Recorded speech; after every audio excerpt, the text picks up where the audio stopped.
Sir வந்து சட்டையில் இருந்தால் தான் அகப்பல்ல வரும்னு சொல்லுவாங்க. பேசிக் டேலண்ட் இருந்தால் தான் தோனியாக இருந்தாலும் சரி, யாராக அப்ப இருந்தாலும் சரி, பேசிக் டேலண்ட் யாருக்கு இல்லைன்னு சொல்றீங்க? கண்டிப்பாக வந்து எடுத்த பிளேயர்ஸ் வந்து எதிர்பார்த்த அளவுக்கு சோபிக்கலையே இவங்க. இப்போ நீங்க பேசிக் டேலண்ட்னு ஒரு வார்த்தை ஆமாம், சொல்றீங்க. அந்த கண்டிப்பாக பேசிக் டேலண்ட் எந்த பிளேயருக்கு இல்ல? அஸ்வின் தோனிலாம் இனிமேலேருந்து உங்கள் மென்டர்ஷிப் மாதிரி டீமை எப்படி உருவாக்கலான்ற ஒரு ஃபேஸில் தான் இருக்காங்க. அப்படி இருக்கும்போது அடுத்த பிளேயர்ஸ்லாம் அவங்களுக்கு கை கொடுக்கணும். பெரிதும் எதிர்பார்க்கப்பட்ட விஜய் சங்கர், தீபக் கூட, ராகுல் திரிபாதி ஒருத்தர் கூட பெர்ஃபார்ம் பண்ணலன்னு வச்சுக்கோங்களேன். அவங்க என்ன தான் பண்ணுவாங்க?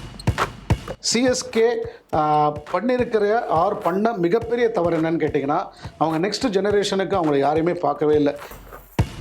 வாழ்க்கையிலும் சரி, கிரிக்கெட்லேயும் சரி, ஏற்ற இறக்கங்கள் இருக்க தான் சார் செய்யும். மும்பை இந்தியன்ஸ் என்ன பண்ணாங்க? முதல் 3 மேட்ச் வெறும் இறக்கம் தான். எப்படி ஒரு டீமை கம்பேக் பண்ணுறோன்றது தான் முக்கியம். வெற்றி தோல்விங்கிறது பார்ட் ஆஃப் தி கேம். இதில் வந்து ஒன்றும் மாற்று கருத்தே இல்லை. எப்படி தோக்குறோம் தான். நம்ம வந்து ஒரு வீக் சரண்டர் பண்ணுறோமே சென்னையில், ஒரு ஃபைட்டே கொடுக்காம. அதனால தானே எல்லா ரசிகர்களும் இப்படி வந்து இழுக்கிறாங்க. இப்போ பஞ்சாப் கிங்ஸ்க்கு எகெயின்ஸ்டா ஹோம்ல ஒரு மேட்ச் நடக்க போகுது. யாரு வெற்றி பெறும்? இப்போதைக்கு பார்த்தீங்கன்னாக்கா அன்லஸ் அ மிரக்கல் ஹேப்பன்ஸ், பஞ்சாப் தான் ஜெயிக்கும் சார். 14 வயசு பையனை கொண்டு வராங்க. ஏன் 20 வயசு அண்டர் சித்தார்த்தை கொண்டு வரல? என்ன கஷ்டம்? தாராளமாக கொண்டு வரலாம். ஓப்பனிங் இறக்கி விடுங்க. ஃபார்ம்ல இல்லைன்னு அஸ்வினை ட்ராப் பண்ணுறீங்க, ஜெமி ஓவர்டனை ட்ராப் பண்ணுறீங்க, டெவன் கான்வேவை ட்ராப் பண்ணுறீங்க, திரிபாதியை ட்ராப் பண்ணுறீங்க, விஜய் சங்கரை ட்ராப் பண்ணுறீங்க, பூடாவை ட்ராப் பண்ணுறீங்க. பத்திரனாவை மட்டும் பெர்ஃபார்மன்ஸ் பண்ணலை, ஏன் ட்ராப் பண்ணவே மாட்டேங்க? இந்த வருஷம் பேட்டிங் போலிங்கில் விடுங்க. ஸ்ட்ராட்டஜிக்கல் ஃபண்டமெண்டல் எரர்ஸ் நிறையா பார்க்குறோம் நம்ம. அதனால தான் நம்மளால் சோபிக்கவே முடியல. தோனியெல்லாம் வந்து நம்ம வந்து இங்கே டிஸ்கஸ் பண்ணுற பாயிண்ட் இல்லை. ஏன்னு கேட்டிங்கனாக்கா, எத்தனையோ வருஷம் ப்ரூவ் பண்ணி அவுட் ஆஃப் 15-12 சீசன்ஸ் வந்து பிளே ஆஃப்ஸ் வந்திருக்கிறவங்க. தோனியெல்லாம் ப்ரூவன் மெட்டீரியல்ஸ். அதனால தான் சார் அந்த எதிர்பார்ப்பு இருக்கு.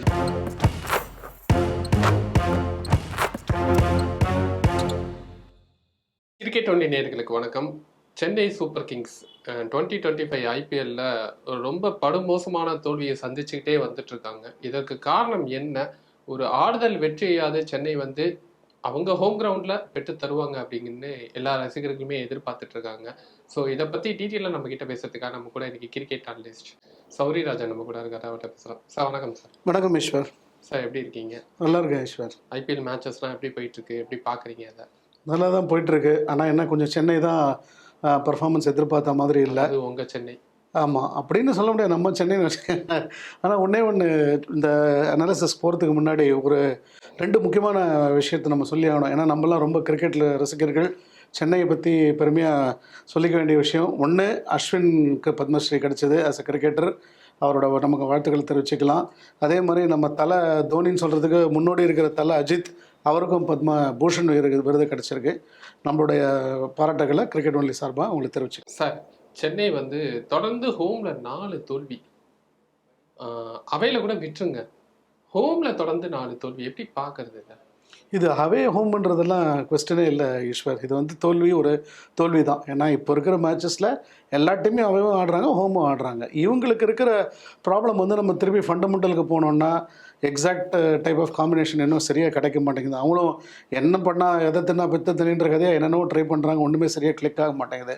ஃபண்டமெண்டலாக பார்த்தீங்கன்னா புட் ரன்ஸ் அந்த போர்டுன்னுவாங்க. ஒன்று பேட்டிங் ஆடி ஒரு அட்லீஸ்ட் ஒரு இன்றைக்கி வந்து வின்னிங் பார் ஸ்கோர்னு சொல்கிற மாதிரி ஒரு 190 200 போடணும். அதுவும் போட மாட்டேங்கிறாங்க. 160 170 தாண்ட மாட்டேங்குது. அதுவும் முக்கிய ஆடி 15 ஓவர்லேயே 130 மேலே தாண்ட மாட்டேங்குது. அது ஒரு பிரச்சனை. 170 ரொம்ப கஷ்டப்படுறாங்க. அதான் அதை கஷ்டப்படுறதுனால தான் நம்மளால் வின் பண்ண முடியல. போலிங்கும் வந்து எதிர்பார்த்த மாதிரி கிளிக் ஆகலை. ஏன்னா அஸ்வின் ரொம்ப எதிர்பார்க்கப்பட்ட பிளேயர், அவர் சரியாக போடலை. கலீல் அஹமட் ஓரளவுக்கு போடுறாரு. நூர் அகமது முதல்ல நல்லா போட்டுட்டு இருந்தார். இப்போ 2-3 மேட்சாக அவரும் சரியாக போட மாட்டேன்றாரு. ஸோ உங்களுக்கு வந்து இந்த வருஷம் பார்த்தீங்கன்னா அவங்களோட இயர் இல்லைன்னு தான் நம்ம சொல்லணும். ஏன்னா பேட்டிங்கும் சரி போலிங்கும் சரி ரெண்டுமே கிளிக் ஆகாத பட்சத்தில் ஒரு டீமு ஃபீல்டிங்கு நம்ம இந்த தடவை ஐபிஎல் ஒரு பெரிய, நானும் ஒரு 15 வருஷமாக ஐபிஎல் ரொம்ப தீவிரமாக பார்க்குறேன். இந்த மாதிரி சென்னை மட்டும் இல்லை, எல்லா டீமுமே கேட்ச் விட்றாங்க. அது என்ன காரணம்னே புரிய மாட்டேங்குது. இத்தனை வருஷத்தில் நம்ம இவ்வளோ கேச்சஸ் ட்ராப்டு பார்த்ததே இல்லை. ஒரு பக்கம் அவுட்ஸ்டாண்டிங் கேச்சஸ் இருக்குது. கமிந்து மெண்டிஸ் வந்து பார்த்தீங்கன்னாக்கா அன்றைக்கி பிரவிஸோட கேட்ச் எடுத்ததுனால தான் மேட்சே மாறிடுச்சு. அது ஒரு பக்கம், அது 1-2 தான் இருக்கே தவிர, பட் நிறைய பேர் கேச்சஸ் ட்ராப் பண்ணுறாங்க. அது சென்னை அது விதிவிலக்கு இல்லை. ஏற்கனவே பேட்டிங் போலிங் பேசிக் மொரல் டவுன் ஆகி போச்சுன்னா ஆட்டோமேட்டிக்காக ஃபீல்டிங்கும் அந்த டீமுக்கு ஒன்றும் பெருசாக வராதுங்கிறது தான் நம்மளோட கருத்து. அது தான் அப்படி தான் ஆகும் கண்டிப்பாக அவங்களுக்கு. தோனின்னு ஒரு மேஜிக் அந்த டீமில் இருக்குது. அந்த மேஜிக் இருக்கும்போது அவரால் செயல்பட முடியாத ஒரு வீரரை கூட தூக்கி அப்தி ஆர்டரில் கொண்டு வர முடியும். அந்த மாதிரியான கேப்டன்சி அவர்கிட்ட நிறைய பார்த்துருக்கோம். பட் ஆனா ருத்ராஜுக்கு அப்புறம் கேப்டன்சி எடுத்த பிறகு அவராலையும் அந்த வெற்றியை எடுத்து தர முடியலையே. சார் வந்து சட்டையில் இருந்தால் தான் அகப்பையில் வரும்னு சொல்லுவாங்க. பேசிக் டேலண்ட் இருந்தால் தான் தோனியாக இருந்தாலும் சரி, யாராக அப்ப இருந்தாலும் பேசிக் சரி, டேலண்ட் யாருக்கு இல்லைன்னு சொல்றீங்க? கண்டிப்பாக வந்து எடுத்த பிளேயர்ஸ் வந்து எதிர்பார்த்த அளவுக்கு சோபிக்கலையே இவங்க. இப்போ நீங்க பேசிக் டேலண்ட்னு ஒரு வார்த்தை ஆமாம், சொன்னீங்க. அந்த கண்டிப்பாக. பேசிக் டேலண்ட் எந்த பிளேயருக்கு இல்ல? இப்போ விஜய் சங்கர் மாதிரி ஒரு பிளேயரை நம்பி எடுத்தோம். அவரால் பவர் ஹிட்டிங்கும் பண்ண முடியல. பவுலிங் போடவே இல்லைங்க. எதுக்கு அவர் ஆல்ரவுண்டர் டாக்ல எடுத்தாங்க உள்ளன்னு தெரியவே இல்லை. கொடுக்கவே இல்லையே. அதை சொல்ல மாட்டேங்கிறீங்க. சரி, கான்ஃபிடன்ஸ் இல்லை அவர். இப்போ அந்த அளவுக்கு நெட்ஸில் போட்டிருக்க மாட்டார். சரியா, நமக்கு சில விஷயம் வெளியில் தெரியாது. பவுலிங் ஆல்ரவுண்டர் அவரு. பவுலிங் போடலன்னு ஒரு ஒரு விதத்துல நம்ம பேசினாலும் அந்த இடத்துல பவுலிங் கொடுக்க வேண்டியது கேப்டன் தானே. ஆமாம், மேபி கான்ஃபிடன்ஸ் ஒரு நெட்ஸில் எப்படி பார்ப்பாங்கன்னா, நம்ம இங்கே பேசுகிறதோட அங்கே வந்து ஒரு ப்ரீ மேட்ச் ப்ரிப்பரேஷன் ப்ளஸ் நெட்ஸ்லாம் பார்த்துருப்பாங்க. இந்த அளவுக்கு இந்த வருஷம் சரியாக அவர் பண்ணியிருக்க மாட்டார். கேப்டனுக்கு கான்ஃபிடன்ஸ் இல்லைங்கிற அளவுக்கு அவங்களுக்கு பர்ஃபார்மன்ஸ் இல்லை. அந்த மாதிரி தான் ஒவ்வொரு பிளேயரும் நம்ம எதிர்பார்த்தாங்க. பண்ணுங்க பார்ப்போம். லிஸ்ட் அவுட் பண்ணி பார்க்கலாமா? நம்ம வந்து ஷேக் ரஷீத் யங் பிளட்னு உள்ளே கொண்டு வந்தோம். முதல் மேட்ச் தரையோடு ஆடினார். அடுத்த 2 மேட்ச் எதிர்பார்த்த அளவுக்கு அவரும் பர்ஃபார்ம் பண்ணல. பவுலிங் வந்து அஸ்வின் ரொம்ப பெரிதும் எதிர்பார்க்கப்பட்ட பிளேயர். அவர் வந்து ரொம்ப அவரோட ஸ்டாண்டர்டுக்கு அவர் பத்மஸ்ரீலாம் கொடுத்த அவ்வளோ பெரிய லெஜெண்ட், அவரும் எதிர்பார்த்த அளவுக்கு பவுலிங் போடலை. அந்த இடத்துல பத்மஸ்ரீன்னு ஒரு வார்த்தையை சொன்னீங்க. கண்டிப்பாக இது வந்து அவர் இத்தனை நாளாக பண்ண ஒரு இதுக்கு அவ்வளோ எதிர்பார்க்கப்பட்ட பிளேயர்கிட்ட 9.25 கோடி கொடுத்து எடுத்த பிளேயர் கண்டிப்பாக பெரிய லெவலில் பெர்ஃபார்ம் பண்ணணும்னு அவரோட டேலண்ட் நமக்கு தெரியும். மேபி இந்த சீசன் இல்லை. ராகுல் திரிபாதி இதுக்கு முன்னாடி கண்ணாமண்ணான்னு அடித்தார் எல்லா சீசன்லேயும். இந்த சீசன் அவர் கம்ப்ளீட்டாக சரியாக சோபிக்கலை. இந்த மாதிரி ஒவ்வொரு பிளேயராக அடிக்கிட்டே போகலாம். யார் தான் சோபிச்சாங்கன்னு இது வரைக்கும் நம்மளால் கிளியர் கட்டாக சொல்ல முடியல. சென்னையில் நல்லா பெர்ஃபார்மன்ஸ் பண்ண பிளேயர்னு யாரை சொல்லுவீங்க?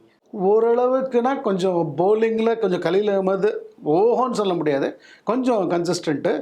பேட்டிங்கில் எல்லாமே பிட்ஸ் அண்ட் பீசஸ், ஒரு இன்னிங்ஸ் அந்த மாதிரி தான். யாருமே கன்சிஸ்டன்சியே இல்லையே. பெரிதும் எதிர்பார்க்கப்பட்ட நம்ம ரச்சின் ரவீந்திரா ஒன்றுமே இல்லை. தீபக் கூட வந்து T20யில் 1 செஞ்சுரியோ 2 செஞ்சுரியோ கண்டினியூஸாக இந்தியாவுக்கு ஆடும்போது அடித்தார். பெரிய பவர் ஹிட்டர், ஆஃப் ஸ்பின் பவுலர்னு சொன்னாங்க. அவரும் எனக்கு தெரிஞ்ச பவுலிங்கும் போட்டு நான் இப்போ சரியாக பார்க்கல. அவரும் பேட்டிங் அடிக்கலை. அதனால் யார் சொல்ல முடியும்? நீங்கள் சொல்லுங்கள் பெருசாக அடித்தாங்கன்னு சொல்லிட்டு. இப்போது ஆயுஷ் மைத்ரா தான் 2 மேட்ச் ஓரளவுக்கு 30-35 25-30 அடிக்கிறார். அவர் இப்போ கன்சிஸ்டன்சி அதுன்ற பட்சத்தில் நம்ம எடுத்தோம்னா அவர் தான் சொல்லலாம் இப்போதைக்கு. தூபே மறந்துட்டீங்க. தூபே கொஞ்சம் ஆமாம், அவர் ஆனால் ஓரளவுக்கு பெர்ஃபார்ம் பண்ணியிருக்காருன்னு சொல்லலாம். ஆனால் அவரோட ஸ்டாண்டர்ட்ஸும் பார்த்தீங்கன்னா அவர் இப்போ போன வருஷம்லாம் இருந்த ஸ்ட்ரைக் ரேட்ஸ் எங்கேயோ இருந்தது. இப்போது என்னென்னா மேபி தூபே நம்ம குறை சொல்ல முடியாது. ஏன்னு கேட்டிங்கன்னா அந்த எண்டில் இந்த விக்கெட்ஸ் கண்ணாப்பிடான்னு விழும்போது அவர் கொஞ்சம் நின்று ஆட வேண்டியதாக இருக்குது சில சமயத்தில். பட் சில சமயம் பின்னாடி வந்து மேக்கப் பண்ணுறாரு. மேபி அவர் ஒண்டி தான் ஓரளவுக்கு கொஞ்சம் கன்சிஸ்டண்ட்டாக விளையாடிருக்காருன்னு சொல்லலாம். நம்ம தோனியோட பர்ஃபார்மன்ஸ் வந்து அப் அண்ட் டவுனாக இருக்குது சார். ஒரு 2 மேட்ச் ஆடினார், அவ்வளோதான். பெருசாக ஒன்று அடிக்கலையே. போன மேட்ச் ரொம்ப எதிர்பார்த்தோம் தோனி, அவர் அடிக்கலை. ஒரே ஒரு மேட்ச் வின் பண்ணி கொடுத்தாரு அவர் கடைசியில். நம்ம ஜெயிச்சிருக்குது இது வரைக்கும் 2-1 அடித்து கொடுத்தாரு அவர். எல்எஸ்ஜியோட அவர் அடித்து கொடுத்தாரு. அது ஒரு அவரோட எதிர்பார்க்கப்பட்ட கேப்டன்சி. தோனியை பற்றி பேசுகிறது இனிமேல் நீங்களே என்ன சொன்னீங்க? தோனியோட கேப்டன்சியில் அடுத்த பிளேயர் உருவாக்கணும்னு தான் நம்ம பார்க்கணும். இனிமேல் அவர் இருக்கிற இந்த சீசனில் என்ன பெஸ்ட்டாக அவரால் பண்ண முடியும்னு பார்க்கும்போது அதர் தேன் பேட்டிங், கீப்பிங் எக்ஸ்ட்ராடனரியாக பண்ணார். அதை பற்றி சொல்ல வேண்டியதே இல்லை. ஒரு ஸ்டம்பிங்கு, ஒரு த்ரோ அடித்து ஒரு ரன் அவுட் பண்ணதெல்லாம் நமக்கு கண்ணு முன்னாடியே நிற்குது. அவரோட டிபார்ட்மெண்ட் அவர் செஞ்சுட்டார் சார். அவர் வந்து இன்ஃபேக்ட் அஸ்வின் தோனிலாம் இனிமேலேருந்து உங்கள் மென்டர்ஷிப் மாதிரி டீமை எப்படி உருவாக்கலான்ற ஒரு ஃபேஸில் தான் இருக்காங்க. அப்படி இருக்கும்போது அடுத்த பிளேயர்ஸ்லாம் அவங்களுக்கு கை கொடுக்கணும். ஒன்றுமே கொடுக்காம இருந்தாங்கன்னாக்கா அவங்க என்ன தான் சார் பண்ணுவாங்க சொல்லுங்கள் பார்க்கலாம். யாரை சொல்கிறீங்க? இந்த அப்கமிங் பிளேயர்ஸ்லாம் இப்போ இருக்கிற பிளேயர்ஸே சரி, பெரிதும் எதிர்பார்க்கப்பட்ட விஜய் சங்கர், தீபக் கூட, ராகுல் திரிபாதி ஒருத்தர் கூட பெர்ஃபார்ம் பண்ணலன்னு வச்சுக்கோங்களேன். அவங்க என்ன தான் பண்ணுவாங்க? இந்த வருஷம் வந்து அவங்களோட டோட்டல் ஸ்ட்ராட்டஜியும் எதிர்பார்த்த மாதிரி ஒன்றுமே இல்லை. பவர் பிளேயில் அடிக்கணும், பவர் பிளேயில் அடிக்கவே முடியல. அதுக்கு உண்டான பிளேயர்ஸ் அவங்களுக்கு பவர் ஹிட்டர்ஸ் யாருமே மாட்டல. இதெல்லாம் பார்த்தீங்கன்னா ஃபண்டமெண்டல் ரூட் காஸ் என்னை பொறுத்த வரைக்கும் ஆக்ஷன் லெவல்லையே மிஸ் ஆகிடுச்சு. ஆனால் இனிமேல் ஆக்ஷனை பற்றி பேசி பிரயோஜனம் இல்லை. நான் பாதி டோர்னமெண்ட்டுக்கு மேலே வந்தாச்சு. அப்போ சம்டைம்ஸ் என்னன்னாக்கா நம்ம ஸ்டீஃபன் பிளமிங் வந்து இப்பதான் அதை வந்து ஒத்துருக்காரு. இப்போ லாஸ்ட் மேட்ச் தோல்விக்கு அப்புறமா தான் ஸ்டீஃபன் பிளமிங் வந்து ப்ரெஸ் மீட் கொடுக்குறாரு. ஆக்ஷன்லயே நாங்க வந்து மிஸ் அவுட் பண்ணிட்டோம் அப்படிங்கிறத அப்பதான் அவர் ரியலைஸ் பண்றாரா? அவர் ரியலைஸ் பண்ணாமலாம் சார் அவங்கெல்லாம் எவ்வளோ பெரிய இன்டர்நேஷ்னல் பிளேயர்ஸ் அண்ட் கோச்சஸ் ஒவ்வொரு பீரியட் ஸ்டீஃபன் ஃப்ளெமிங் வந்து not only as a coach as a பிளேயராக அவங்க இது பண்ணியிருக்காங்க. என்னன்னாக்க சம்டைம்ஸ் அவங்களோட இதே மாதிரி ஒரு சில செட்டப்பில் சில இயர்ஸில் நம்ம ஜெயிச்சதுனால அவங்களுக்கு ஒரு கான்ஃபிடன்ஸில் இந்த பிளேயர்ஸை வச்சு பண்ண முடியும்னு எதிர்பார்த்தாங்க. அது இப்போ பண்ண முடியல. ஆனால் ஒன்று இதுக்கும் ஒரு கட்ஸ் வேணும் இல்லையா, ஒத்துக்கிறதுக்கும். இல்லை நாங்கள் பண்ணது சரிதான், பிளேயர்ஸ் மேலே ப்ளேம் பண்ணாமல் அவரோட இன்டர்வியூ நான் பார்த்தேன். அவர் வந்து நான் ஃபஸ்ட்டு ரெஸ்பான்சிபிலிட்டி எடுத்துக்கிறேன்னு சொன்னார். அதுவே ஒரு லீடருக்கும் ஒரு கோச்சுக்கும் நல்ல ஒரு அழகு தான். அவர் இப்போ ரியலைஸ் பண்ணியிருக்காங்க. இப்போ இனிமேல் இந்த சீசனை வந்து ஒரு என்ன நான் எப்படி பார்க்குறேன்னா as a positive thinker, next சீசனுக்கு இதுலேருந்து ஏதாவது பாசிட்டிவ்ஸ் எடுக்க முடியுமா, எந்தெந்த பிளேயர்ஸ் வந்து ஃப்யூச்சருக்கு யூஸ் ஆகும்னு தான் பார்க்கணும். இனிமேல் இப்போ வந்து அவங்க 10வது முடிக்காமல் என்னை பொறுத்த வரைக்கும் 8th இல்லை இன்கேஸ் ரிமைனிங் மேட்சஸில் ஒரு 3 நாள் ஜெயிச்சு 7th 8th வந்தாங்கன்னா அதுவே பெரிய விஷயம் தான். ஜெயிக்க வாய்ப்பு இருக்கா? சான்சஸ் ஜெயிக்கணும், ஜெயிச்சாதான் 7th வர முடியல. எப்படி வாய்ப்பு இருக்கா? வாய்ப்பு இருக்கு. இப்போ வந்து பாத்தீங்கன்னா கொஞ்சம் போன மேட்ச் கொஞ்சம் டைட்டா யாருமே பெர்ஃபார்மன்ஸ் பண்ணல, இப்போதைக்கு பெர்ஃபார்மன்ஸ் பண்ணல. ஆனால் கொஞ்சம் பாசிட்டிவாக உள்ளுக்குள்ள இந்த சேஞ்சஸ் ட்ரை பண்ணுறாங்க கொஞ்சம் பரவாயில்ல. இப்போ ஆண்ட்ரே சித்தார்த்னு ஒரு பிளேயர் இருக்கார். இப்போது இனிமேலேருந்து நம்ம ஒன்று நமக்காக தெரியணும், இல்லை மிச்சவங்களை பார்த்து கற்றுக்கணும். சரிங்களா? வைபவ் சூரியவன்ஷி இறக்கினாங்க. முதல் மேட்சே 32 ப்ராமிசிங்காக இருந்தது. அடுத்த மேட்ச் ஆடினார், 3rd மேட்ச் செஞ்சுரி அடிச்சிட்டாரு. நம்ம இனிமேல் இவங்க கிளிக் ஆக மாட்டாங்க நினைக்கிறேன். ஒரு மேட்ச்ல அடிச்ச சிக்ஸஸ். ஆமாம், இது வரைக்கும் சிஎஸ்கே 9 மேட்ச்ல பவர் பிளேல அடிச்ச சிக்ஸ். சார் நான் 6 பார்க்கல சார் சிஎஸ்கேலேருந்து. அது அவங்க என்ன ஒரு மறந்துட்டாங்களோ அந்த வேர்டுங்கிறது எனக்கு தோணுச்சுன்னா, பவர் பிளே 6 அடிக்கலன்னா அப்புறம் எப்போ அடிக்கிறது சொல்லுங்க பார்க்கலாம். நல்ல ஒரு கருத்தை சொன்னீங்க. அதனால யங் பிளட்டை இறக்கி விடணும். ஏன்னா ஆயுஷ் மத்திரெல்லாம் பாருங்கள், டமால் அந்த ஒன்றே அடிக்கிறார். அந்த மாதிரி ஆண்ட்ரே சித்தார்த் ஓரளவுக்கு கொஞ்சம் அக்ரெசிவ் பிளேயர்னு நான் கேள்விப்பட்டேன். அவரை இறக்கி விடலாம். இப்போ எல்லாமே வந்து பார்த்தீங்கன்னா அன்ஷுல் கம்போஜ், ஆண்ட்ரே சித்தார்த்து, அதுக்கப்புறம் சயித் ரஷீத் கொஞ்சம் ஃபார்மில் இல்லைன்னு வச்சுக்கோங்க. அவர் விட்டு பிரவிஸ், அவர் நல்லா அடித்தார் போன மேட்ச்சு. இந்த மாதிரி எல்லாமே யங் பிளட் எடுத்து ஒரு 5 இல்லை 6 பிளேயரை உள்ளே வச்சுட்டு மீதி 3 பேர் ஓரளவுக்கு டீசெண்டாக பர்ஃபார்ம் பண்ணுற கலீல் அஹ்மதோ, தூபே இவங்கள வச்சா கொஞ்சம் வின் பண்ணுற வாய்ப்புகள் மிச்சது முன்னாடி இருந்ததை விட இப்போ அதிகமாக இருக்க மாதிரி நான் பார்க்குறேன். ஆனால் இந்த சேஞ்சஸ் சிஎஸ்கே இப்போ கண்டினியூஸாக பண்ணணும். திருப்பியும் பழைய மாதிரி இந்த வருஷம் போயிடுச்சு நம்ம பார்த்துக்கலாங்கிற மாதிரி அவங்க அதே மாதிரி பண்ணிட்டு இருந்தாங்கன்னா பாட்டம் ஆஃப் த டேபிள் உறுதி. இது வரைக்கும் 10th இன் பொசிஷன்ல சிஎஸ்கே வந்து ஒரு இயரை கம்ப்ளீட் பண்ணதே கிடையாது. அந்த ஹிஸ்ட்ரியும் படைச்சிருவாங்களோன்னு தான் ரசிகர்களுக்கு ரொம்ப பயமாவே. அந்த மாதிரி ஆகக்கூடாதுங்கிறதுக்கு தான் இந்த கருத்துக்கள் நம்ம சொல்லுறோம். இவங்க வந்து அதிரடியாக கொஞ்சம் சேஞ்சஸ் பண்ணி இது பண்ணணும். பெஞ்சிலையும் நானும் அவங்கக்கிட்ட ஆப்ஷன்ஸ் ரொம்ப ரொம்ப கம்மி சார். வன்ஷ் பேடின்னு ஒரு விக்கெட் கீப்பிங் பேட்ஸ்மேன் இருக்கார். வேறு அப்புறம் ராமகிருஷ்ண கோஷ்னு ஒரு பவுலர் பார்க்குறேன் நான். அதை தவிர வேறு யாருமே அவங்களுக்கு எஸ்டாப்ளிஷ்ட் பிளேயர்ஸே இருக்க மாதிரி தெரியல. ஒரு ரஞ்சி லெவல் ஆடினா கூட பிளேயர்ஸ் கூட. அதனால் அவங்க எங்கே தான் போவாங்க, இருக்கிறத வச்சு தான் சுற்றி அவனையே தீபகோட போன மேட்ச் கொடுத்தாங்க, வேறு ஆப்ஷனே இல்லை. அதனால தான் அவங்களுக்கு கொடுத்தாங்க. அதனால் அவங்களாலையும் ஒன்றும் பண்ண முடியல. இப்போ இந்த செட்டப் வச்சு அகெயின் ஸ்டீஃபன் ஃப்ளெமிங்கும் நம்மவும் கருத்து சொன்ன மாதிரி ஆக்ஷனில் ஸ்ட்ராங்காக இல்லாதனால அவங்களால ஒன்றும் பெருசாக பண்ண முடியல. இப்போ சுரேஷ் ரெய்னாவுமே ஒரு கருத்து சொல்லியிருக்காரு. டேலண்ட் ஸ்கவுட் ஸ்குவாட்ல வந்து நிறையா மிஸ் அவுட் பண்ணிட்டாங்க, சரியான பிக் அவங்க பண்ணல அப்படின்னு சொல்லி முன்னாள் சிஎஸ்கே வீரர் இந்த மாதிரி ஒரு கருத்து சொல்றாரு. அதை எப்படி பார்க்கறது? அது ரெய்னாவோட கருத்து நல்ல நம்ம வந்து எல்லாமே கிரிக்கெட் லைஃப் எல்லாமே சக்ஸஸ் வந்ததுன்னா இவங்களே இதே பிளேயர்ஸே பெர்ஃபார்ம் பண்ணியிருந்தாங்கன்னா பயங்கரமான டேலண்ட் ஸ்கோர் பண்ணியிருக்காங்க இவங்க நம்ம சொல்லுவோம். மேபி ஃபண்டமெண்டல் எரர்ஸ் ஏதாவது பண்ணாமல் இருக்கணும். அதுதான் நான் முதலேருந்தே சொல்கிறது. கேப்டன்சியும் சரி எதுவுமே சரி பேசிக்காக ரொம்ப கிளாரிங்காக ஃபண்டமெண்டல் எரர்ஸ் பண்ணாத வரைக்கும் அவங்களோட இது பண்ணணும். ஆனால் ஃப்யூச்சரில் கண்டிப்பாக நான் இன்றைக்கி நேற்றுக்கு சொல்லலை, நான் வந்து ரொம்ப வருஷமாக கிரிக்கெட் பார்க்கறதுனால சிஎஸ்கே பண்ணியிருக்கிற பண்ண மிகப்பெரிய தவறு என்னன்னு கேட்டிங்கன்னா, அவங்க நெக்ஸ்ட் ஜெனரேஷனுக்கு அவங்கள யாரையுமே பார்க்கவே இல்லை. இன்னி வரைக்கும் தோனியை தான் வச்சுருந்தாங்களே தவிர கேப்டன்சிக்கு ஜடேஜாவை ஒரு சீசன் ட்ரை பண்ணாங்க, ஒன்றும் பெருசாக கிளிக் ஆகலை. ருத்துராஜும் கொடுத்து பார்த்தா அந்தளவுக்கு ஒரு சோபிக்கலை. அதே மாதிரி பிளேயர்ஸையும் அடுத்த லெவலுக்கு யங்ஸ்டர்ஸை இந்த மாதிரி டீம்ஸ்லாம் இப்போ பாருங்கள், ராஜஸ்தான் ராயல்ஸ்லாம் எத்தனையோ வருஷத்துக்கு முன்னாடி அவங்க யங்ஸ்டர்ஸை பிளட் பண்ணிட்டாங்க. இவங்க அந்த மாதிரி பண்ணவே இல்லை, ரொம்ப வருஷமாக வெயிட் பண்ணுறாங்க. இனிமேலாவது நல்ல நம்மக்கிட்ட டேலண்ட்டுக்கு பஞ்சமே இல்லை சார். டேலண்ட் ஸ்கவுட் பண்ணுறதுக்கும் ஒரு டேலண்ட் வேணும், அதுக்கு பஞ்சமே இல்லை. ஏன்னா எத்தனை கிரிக்கெட்டர்ஸ் இங்கேருந்து விளையாடி ஓரளவுக்கு இந்தியா இப்போ they've done lot of good for Indian cricket. Murali Vijay இருக்கார், அவர் பார்க்க முடியும், டேலண்ட் ஸ்கவுட் பண்ண முடியும். பத்ரிநாத் ரொம்ப சின்சியர் கிரிக்கெட்டர், அவரால் பண்ண முடியும். லக்ஷ்மிபதி பாலாஜி இருக்கார், அவரால் பண்ண முடியும். பழைய எல் சிவராமகிருஷ்ணன் இருக்கார். ஏன்னா ஸ்ரீகாந்த் மாதிரி டேலண்ட் ஸ்பாட் பண்ணவங்க நான் இது வரைக்கும் யாருமே பார்த்ததில்லை. ஸோ ஸ்ரீகாந்த் வந்து அவரோட எக்ஸ்பீரியன்ஸில் ஒரு பிளேயரை சொன்னார்னா அவர் கண்டிப்பாக கிளிக் ஆவார். எக்கச்சக்க பேர் இருக்காங்க, நம்ம கரெக்டாக யூட்டிலைஸ் பண்ணி அவங்களாம் இனிமேல் ஃப்யூச்சருக்கு டேலண்ட்டை நல்லதுபடி கொண்டு வந்ததான் சிஎஸ்கே வந்து பழைய சிஎஸ்கே வர முடியும். இல்லைன்னா நீங்கள் சொன்ன மாதிரி பாட்டம் இல்லை பாட்டம்க்கு கீழே ஒன்று அப்படி தான் வரும். இப்போ பஞ்சாப் கிங்ஸ்க்கு எகெயின்ஸ்டாக ஹோமில் ஒரு மேட்ச் நடக்க போகுது. யார் வெற்றி பெறுவா? இப்போ வரைக்கும் ட்ரெண்டை பார்த்தீங்கன்னா ஆப்வியஸாக பஞ்சாப் தான் நான் சொல்லுவேன். ஏன்னு கேட்டிங்கன்னா, போன மேட்ச்சு கேகேஆரோட நினைக்கிறேன் 204 203 அடிச்சாங்க. மழை பாவம் மழை வந்துச்சு இதுவாச்சு. ஏன்னா, ஏன் நான் சொல்கிறேன்றதை கேளுங்க. ஜஸ்ட் லைக் தட் சொல்லலை. அவங்களோட டாப் ஆர்டர் பாருங்கள். பிரியன் ஷாரியா ஒரு பக்கம் பின்றார், லெஃப்ட் ஹேண்டிங் அட்டைட்டிங் அடிக்கிறார். பிரப்சிம்ரன் சிங் போன மேட்ச்சு அதுக்கு முன்னாடியும் ஒரு 2-3 match wicket keeping plus batting ரொம்ப நல்லா பர்ஃபார்ம் பண்ணுறாரு. அப்படி அவங்க விட்டாங்கன்னா ஸ்ரேயாஸ் ஐயர் இருக்காங்க. ஸோ அவங்களுக்கு வந்து கண்டினியூஸாக பேட்டிங் நல்ல ஸ்ட்ராங்காகவே இருக்குது. அதனால் அவங்களால வந்து பவர் பிளேலையும் சரி நல்லா யூட்டிலைஸ் பண்ணுறாங்க பவர் பிளே வாங்க. அதில் ஒரு பெரிய ப்ளஸ் பாயிண்ட் அவங்களுக்கு தெரியுது. பவர் பிளே யூஸ் பண்ணி பவர் ஹிட்டிங் பண்ணி நல்ல ஸ்கோர் போட்டு பின்னாடி நிகழ்வதெல்லாம் வந்து ஆடி கொடுத்துட்றாரு அவங்களுக்கு வந்து இப்போ அவங்க டீமில் ஒருத்தர் இல்லைன்னா இன்னொருத்தர் வந்து ஓரளவுக்கு பர்ஃபார்ம் பண்ணிடுறாங்க. அவங்களுக்கு அன்ஃபார்ச்சுனேட்லி அந்த ஒரு பாயிண்ட் விட்டதுனால தான் அவங்க வந்து 5th or 6th இப்போ இருக்காங்க. இல்லைன்னா முன்னாடி அவங்க ரொம்ப ஸ்ட்ராங்காக நெட் ரன் ரேட்டில் கம்ப்ளீட் பண்ணக்கூடிய அளவுக்கு வருவாங்க. இப்போதைக்கு பார்த்தீங்கன்னாக்கா அன்லெஸ் அ மிரக்கல் ஹேப்பன்ஸ் பஞ்சாப் தான் ஜெயிக்கும் சார். ஏன்னா நான் ஒரு சிஎஸ்கே சப்போர்ட்டராக நிறைய விஷயம் இடத்துல பேசினா கூட நிதர்சனமான உண்மைன்றதை வந்து நம்ம as an analyst நம்ம வந்து நியூட்ரலாக தான் சார் பார்க்க முடியும். நம்ம வந்து சிஎஸ்கே ஜெயிக்கும்னு மனசாட்சிக்கு அகேன்ஸ்டாக சொல்ல முடியல. ஏன்னா பஞ்சாபும் வந்து தொடர் வெற்றியை ஒன்றும் பதிவு பண்ணல. ஏற்ற இறக்கங்கள் இருக்கு அந்த டீம்லயுமே. ஒரு மேட்ச் வின் பண்றாங்க, அடுத்த 2 மேட்ச் எஸ்ஆர்ஹெச்சுக்கு எகென்ஸ்டா தோத்துருக்காங்க, அதுக்கும் அடுத்த மேட்ச் தோத்துருக்காங்க, எகைன் ஒரு மேட்ச் வின் பண்ணியிருக்காங்க, அதுக்கப்புறம் கேகேஆர் கூட மழையினால ஆட்டம் பாதிக்கப்பட்டது. இப்படின்னு ஏற்ற இறக்கங்கள் இருக்குல்ல. எல்லாருக்குமே வாழ்க்கையிலும் சரி கிரிக்கெட்லேயும் சரி ஏற்ற இறக்கங்கள் இருக்க தான் சார் செய்யும். மும்பை இந்தியன்ஸ் என்ன பண்ணாங்க, முதல் 3 மேட்ச் வெறும் இறக்கம் தான். எப்படி ஒரு டீமை கம்பேக் பண்ணுறோன்றது தான் முக்கியம். ஏற்ற இறக்கங்கள் இருக்கிறது சகஜம். அதுலேருந்து நம்ம என்ன கற்றுக்குறோம் என்ன இவங்க தோக்கிறதுங்கிறது இப்போ கூட சார் இவ்வளோ வருஷம் கிரிக்கெட்டில் நமக்கு தெரியாதா, வெற்றி தோல்விங்கிறது பார்ட் ஆஃப் தி கேம். இதில் வந்து ஒன்றும் மாற்று கருத்தே இல்லை. எப்படி தோக்குறோம் தான் நமக்கு வந்து ஒரு மீக் சரண்டர் பண்ணுறோமே சென்னையில், ஒரு ஃபைட்டே கொடுக்காம. அதனால தானே எல்லா ரசிகர்களும் இப்படி கொண்டு விழிக்கிறாங்க. இத்தனை வருஷமாக தோனியை சப்போர்ட் பண்ணவங்களாம் டிவியில் இப்படி இல்லாமல் பேசுகிறாங்களே, அந்த மாதிரிலாம் ரசிகர்கள் இது வரைக்கும் பேசி பார்த்ததே இல்லை நான் இவ்வளோ வருஷத்தில். அதுதான் நான் சொல்ல வரேன். ஏற்றத்தாழ்வுகள் இருக்கிறது கண்டிப்பாக நிதர்சனமான உண்மை.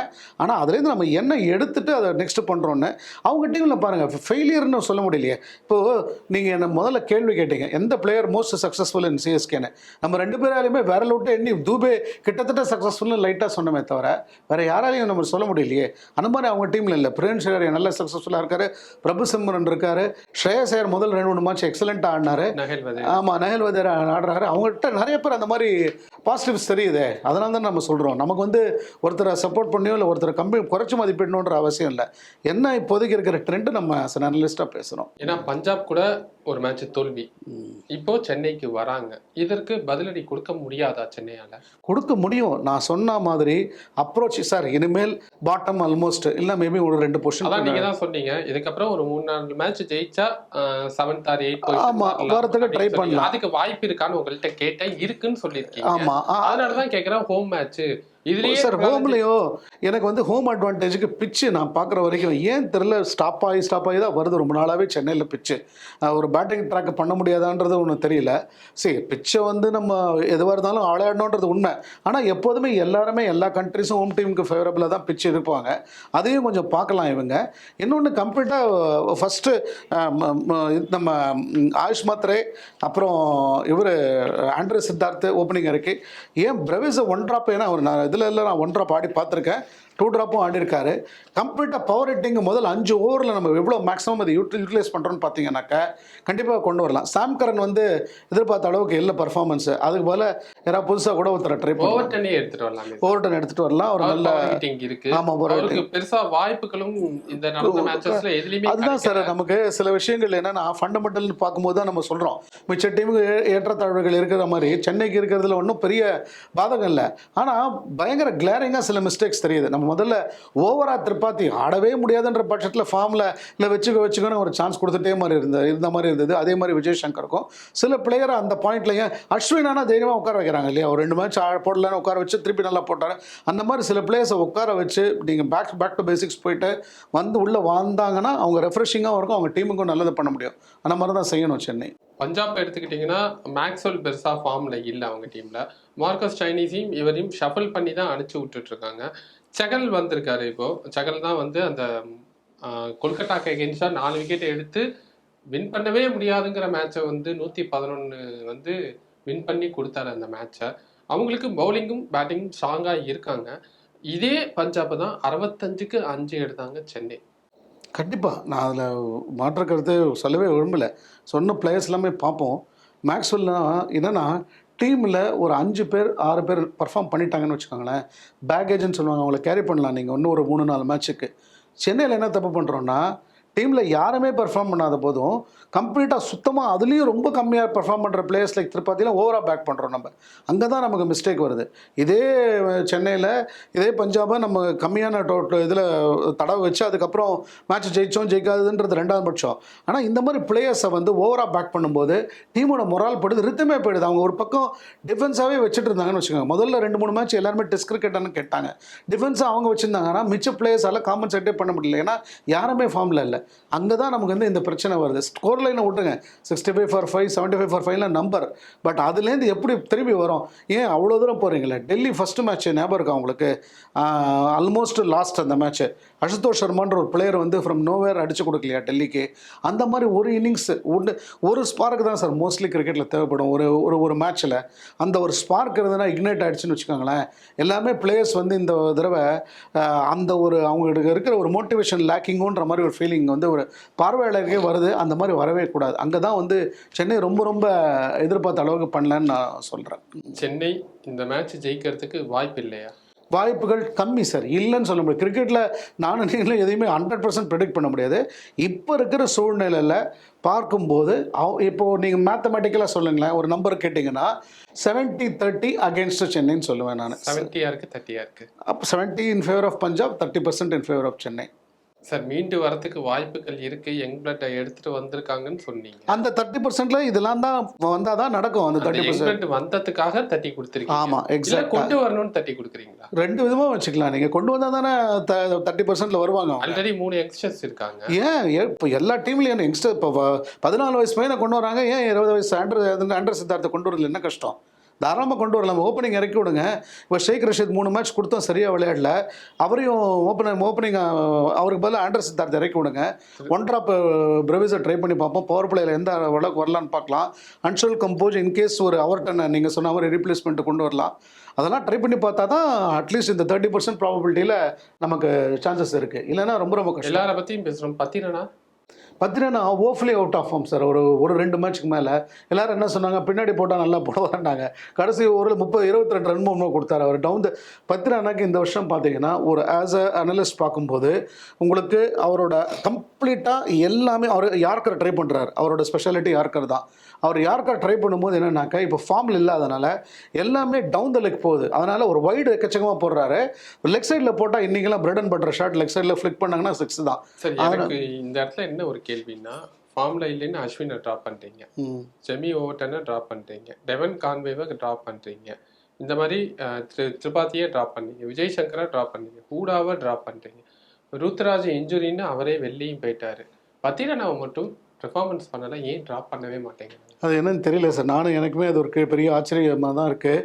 மேபி முதல்ல ஒரு போன சீசனில் தோனி அவரை ரொம்ப ப்ரைஸ் பண்ணி அவங்க போர்டுக்கு லெட்டர்லாம் போட்டு பயங்கரமாக அவரை தூக்கி விட்டு அவர் இன்டர்நேஷ்னல் கிரிக்கெட் செலக்ட் பண்ணலாம்லாம் சொன்னார். தோனிக்கு மேபி அவர் மேலே அவர் அபரிமிதமான நம்பிக்கை இருக்கா என்னன்றது தெரியல. அதனால் அவரை வச்சிருக்கலாம். அதை தவிர வேறு எதுவும் கிரிக்கெட்டிங் லாஜிக் எனக்கு பார்க்குற மாதிரி தெரியல. ஏன்னா ஆஸ் எ கிரிக்கெட்டராக பார்க்கும்போது ஒரு மேட்சை ஜெயிக்கணும் தான் எல்லாருமே ஆன் த கிரவுண்டில் போவாங்க. அப்படி இருக்கும்போது அந்த இடத்துல வந்து நீங்கள் மும்பை மேட்சே எடுத்து பார்த்தாலுமே ஆல்மோஸ்ட் மேட்ச் முடிஞ்சிருச்சு. ஆஃப்டர் 10 ஓவர் தான் நான் பார்த்தீங்கன்னா எடுத்துகிட்டு வரதெல்லாம் எந்த மாதிரி ஸ்ட்ராட்டஜி? கண்டிப்பாக நான் தான் ஒரு ஃப்ரண்ட்டில் போட்டால் தான் அவருக்கு ஸ்ட்ரென்த்துன்னு சொல்கிற பட்சத்தில் பவர் பிளேயில் என்னன்னு எனக்கும் சிலது வந்து புரியவே இல்லை. அதனால தான் சார் சொல்கிறேன், இந்த வருஷம் பேட்டிங் பவுலிங்கில் விடுங்க, ஸ்ட்ராட்டஜிக்கல் ஃபண்டமெண்டல் எரர்ஸ் நிறையா பார்க்குறோம் நம்ம. அதனால தான் நம்மளால் சோபிக்கவே முடியல. இது வந்து அவங்க வந்து எதனால் இப்படி ட்ரை பண்ணுறாங்க? ஒருவேளை டோட்டலி டீம் முறையில் டவுன் ஆகி போச்சா, இல்லை ஒரு ரிஸ்க் எடுக்கிறது இப்படி பண்ணலான்னு பார்க்குறாங்களா? அது எதுவுமே கிளிக் ஆகலை. சம்டைம்ஸ் அவங்களோட பேட் லக்காக கூட இருக்கலாம் சார். அதனால தான் எந்த மூவுமே கிளிக் ஆகாமல் இருக்குது. அதுதான். தோனியோட கேப்டன்சி எப்படி இருக்குது 2025 சார்? கேப்டன்ஸ் சார் தோனியெல்லாம் வந்து நம்ம வந்து இங்கே டிஸ்கஸ் பண்ணுற பாயிண்ட் இல்லை. ஏன்னு கேட்டிங்கனாக்கா எத்தனையோ வருஷம் ப்ரூவ் பண்ணி அவுட் ஆஃப் 15-12 சீசன்ஸ் வந்து பிளே ஆஃப்ஸ் வந்திருக்கிறவங்க தோனிலாம் ப்ரூவன் மெட்டீரியல் சார். அந்த எதிர்பார்ப்பு இருக்குது. அதுதான் சார் எதிர்பார்ப்பு இருக்கிறது. சரி, ஒருத்தரால் வழி தான் காட்ட முடியும். அவர் 11 பிளேயருக்கும் சேர்த்து விளையாட முடியாது. சரிங்களா? தோனி, அஸ்வின்லாம் வந்து ப்ரூவன் பெர்ஃபார்மர்ஸ். இப்போ ஒரு சீசன்ல இல்லங்கிறதுனால சார் ரோஹித் அவங்க சர்மா வந்தா மும்பைக்கு 5 கப் அடிச்சு கொடுத்தாரு. ஆமா. அப்புறம் பின்னாடி இப்போ சார் அவரோட அவர் டேலண்ட்டுக்கு இப்ப இம்பாக்ட் பிளேயரா தான் யூஸ் பண்றாங்க. ஆமா அவங்க யூஸ் பண்றாங்க. அவர் கிளிக்கும் ஆறாரே. இப்போ 3 மேட்ச்க்கு அப்புறம் ஆள் அதான் அடிக்காம. சொல்றேன்னா. ஆ. இப்போ அவரோட பெஸ்ட்டு வந்து டீமில் இருக்கிற ஒரே காரணம் வந்து பார்த்தீங்கன்னா விக்கெட் கீப்பிங் சார். அவரே அவர் சொல்லிட்டாரு. ஒரு இன்டர்வியூவில் நான் கிளியராக பார்த்தேன். எனக்கு வந்து ஃபீல்டில் அதர் தன் கீப்பிங் நான் எங்கேயுமே பிரயோஜனப்பட மாட்டேன். ஏன்னா நான் வந்து கீப்பிங் தான் ரொம்ப ஸ்ட்ரென்த் எனக்கு அப்படின்னு சொல்லி அவர் சொல்லியிருக்காரு. செகண்டு, இப்போ அவங்க டீமில் கேப்டனுன்ற வேர்டுக்கு தகுதியாக ஒருத்தருமே இல்லாததுனால ருத்ராஜும் போயிட்டாரு. தோனியை இப்போ பெஸ்ட்டாக யூட்டிலைஸ் பண்ணணும்னா only as a captain wicket keeper தான் இப்போதைக்கு அவரோட ஸ்ட்ரென்த் உள்ளே இருக்குது. அண்டு லேட் ஆர்டர் ஃப்ளரிஷ் ஏதோ கொஞ்சம் வந்து ஒரு அடிக்கிறாரே தவிர, அதை தவிர அவர் அதை யூஸ் பண்ணாமல் இருக்கவே முடியாது. வேறு வழியே இல்லை. கேப்டன்சி யார் சார் சொல்லுங்கள்? நீங்கள் சொல்லுங்கள் ஏதாவது கேண்டிடேட் கேப்டன்சி எடுக்க முடியும்னு இப்போதைக்கு. ஏன் சார் நிறைய யங் பிளேயர் இருக்காங்க. அதெல்லாம் சார் கொஞ்சம் கேப்டன்சி அவ்வளோ சீக்கிரம் கொடுக்க மாட்டாங்க சார். 4-5 சீசன் பார்த்துட்டு நெக்ஸ்ட்டு இப்போ மேபி நெக்ஸ்ட் சீசனில் தோனி எனக்கு தெரிஞ்சு இப்போ இருக்கிற ட்ரெண்டு இப்போ இருக்கிறதெல்லாம் பார்த்தா மேபி அவர் வந்து வேறு ஏதாவது ஒரு டிஸ்கஷன் வச்சு வேறு யாருக்காவது மாற்றி கொடுக்கறதுக்கு வாய்ப்புகள் இருக்கலாம் தான் தோணுது. தெரியல, சொல்ல முடியாது. சிஎஸ்கேலாம் சொல்ல முடியாது சார். திருப்பி நீங்கள் அவர் தோனியே சொல்கிறாரு நான் வீல் சேரில் இருந்தால் கூட எங்கள் ஃப்ரான்ச்சைஸ் என்ன ஆட சொல்லுவாங்கன்ட்டு. அதனால் அவங்க ஃப்ரான்ச்சைஸ் எடுக்கிற முடிவு தான். ஏன்னா இந்த தடவை ஒரே ஒரு விஷயம் கொஞ்சம் டிஃப்ரெண்ட்டாக பார்க்குறோம். என்னன்னாக்கா எப்போதுமே சுத்தமாக ட்ரை பண்ண மாட்டாங்க. இந்த தடவை கம்பேர்ட் டு ப்ரீவியஸ் சீசன்ஸ் ஓரளவுக்கு புது பிளேயர்ஸ் எல்லாம் ட்ரை பண்ணுறாங்க. அது ஒன்று பாசிட்டிவாக பார்க்குறோம். செகண்டு, கோச் டேரெக்டாகவே அட்மிட் பண்ணிட்டார் இது மாதிரி எரர்ஸ் ஆக்ஷன் டேபிளில் ஃபண்டமெண்ட்லாம் வந்திருக்குன்னு. கொஞ்சம் வந்து இந்த மிட் சீசன் ஆஃப்டர் திஸ் கொஞ்சம் ஸ்வாப் சேஞ்சஸ்லாம் பண்ணலாம். அதிலெல்லாம் கொஞ்சம் ஆக்டிவாக பண்ணுவாங்கன்னு தோணுது. ஸோ மேபி அவங்க திங்க் டேங்கை டிசைட் பண்ணி காசி விஸ்வநாதன் இவங்கெல்லாம் என்ன டிசைட் பண்ணுறாங்கன்னு பார்க்கணும். பார்த்துட்டு தான் நெக்ஸ்ட் சீசனுக்கு என்ன பண்ணுவாங்கன்றது தெரியும்.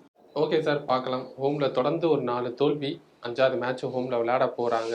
இந்த 4 தோல்விக்கு அப்புறமா 5வதாவது ஒரு வெற்றியை வந்து சென்னை ரசிகர்களுக்கு சென்னை டீம் வாங்கி தருவாங்க அப்படின்னு எல்லாருமே எதிர்பார்த்துட்டு இருக்காங்க. பட் அதுக்கு வாய்ப்பு இல்லை அப்படின்னு நீங்கள் சொல்லியிருக்கீங்க. நான் வாய்ப்பு இல்லைன்னு சொல்லல, 30% வாய்ப்பு இருக்குன்னு சொல்லியிருக்கேன். சார் 30%, 70 இங்கே இருக்குது, 30 இங்கே இருக்குது சார். அப்போ வாய்ப்பு இல்லைன்னு தான் அர்த்தம். கம்மியாக இருக்குது, ரொம்ப கம்மியாக இருக்குது. ரொம்ப ரொம்ப கம்மியாக இருக்குது. அப்படிதான் நீங்கள் சொல்லியிருக்கீங்க. என்ன நடக்க போகுதுங்கிறத வெயிட் பண்ணி பார்ப்போம். இவ்வளோ நமக்கு கருத்துக்களை பகிர்ந்துக்கிறதுக்கு ரொம்ப நன்றி. நன்றி ஈஸ்வரன், நன்றி.